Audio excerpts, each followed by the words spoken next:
Chi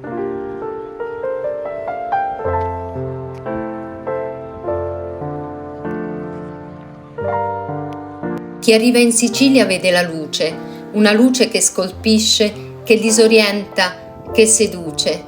Favignana è un'isola scavata, traforata, quasi svuotata. Le sue cave di tufo sembrano voragini aperte nel ventre della terra. Intorno il mare è trasparente, l'atmosfera è immobile, ma sotto questa calma la terra si sta prosciugando. Il 42% del territorio siciliano è a rischio desertificazione. È un dato che non si vede nei video patinati e neanche nel mio, ma si sente se ci si ferma davvero ad ascoltare.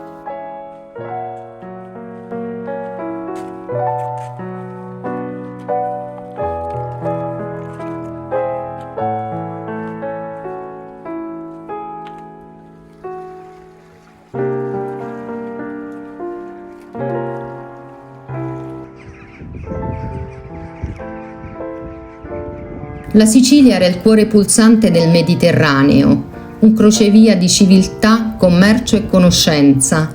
Oggi resta una bellezza immensa e una fragilità inquietante. Il tasso di disoccupazione è oltre il 16%, più del doppio rispetto alla media italiana. Ma come può una terra così ricca offrire così poche possibilità a chi la abita?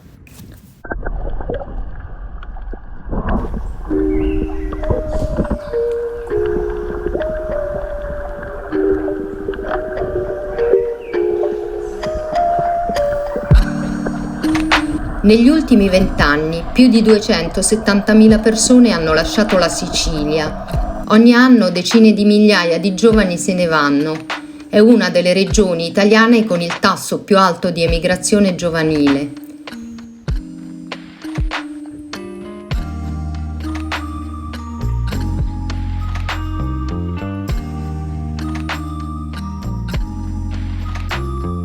Nel frattempo oltre 400 scuole sono state chiuse, non perché manchi la voglia di crescere o di costruire, ma perché mancano prospettive, mancano infrastrutture, visione, coraggio politico, e mentre i volti scompaiono anche la terra cambia.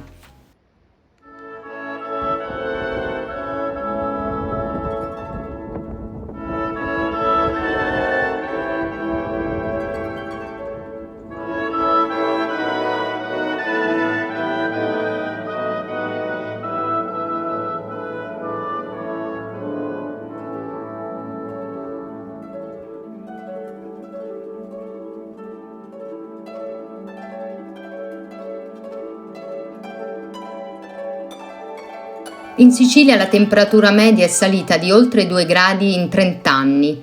Nell'entroterra d'estate si superano ormai 44 gradi. Il caldo non è più un'emozione estiva, è una minaccia costante.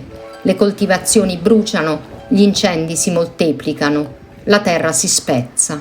Eppure la narrazione rimane immobile. Mare, sorrisi, cannoli. Il racconto non è falso, è solo incompleto.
Nel 2021 Siracusa ha raggiunto 48,8 gradi centigradi, il record europeo.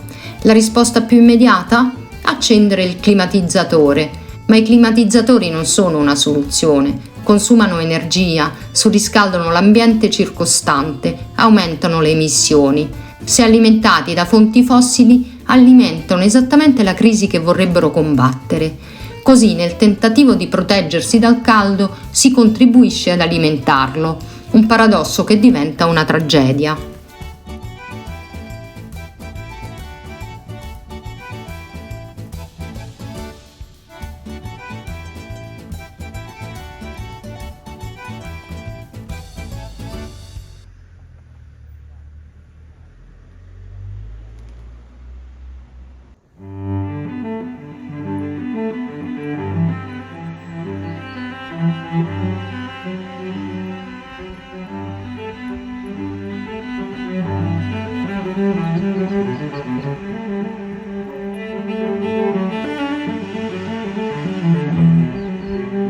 Lo scirocco è un vento caldo e secco che soffia dal Sahara.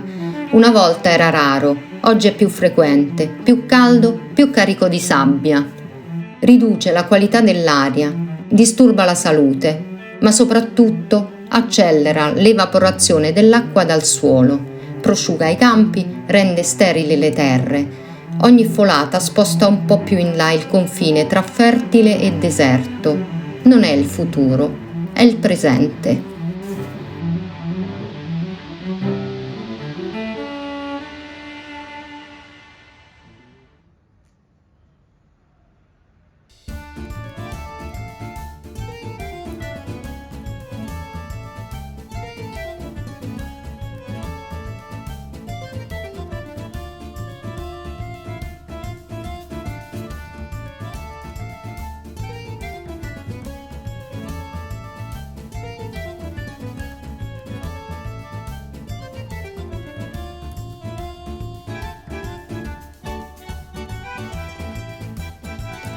Intorno tutto è ancora meraviglia, ma la Sicilia oggi è più fragile di quanto sembri e forse la Sicilia chiede proprio questo, essere amata meglio.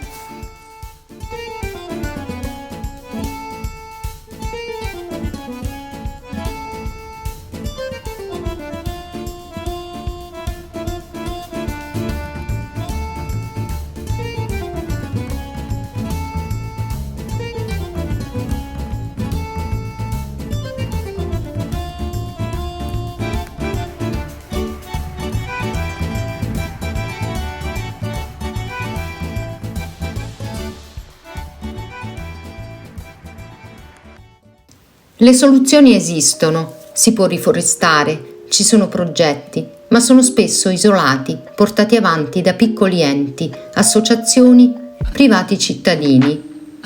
Manca un piano istituzionale, una regia, una volontà politica. C'è anche chi sperimenta forme di agricoltura rigenerativa, coltivare per restituire, non solo per raccogliere, tecniche che proteggono il suolo, lo nutrono, trattengono l'acqua e rallentano l'erosione. Funzionano, ma senza fondi, senza visione, restano tentativi isolati, invisibili. Anche la raccolta dell'acqua piovana esiste, sì, ma in molte zone è mal gestita o insufficiente. L'acqua evapora prima di essere usata. Il problema non è la mancanza di idee, è l'assenza di sistema.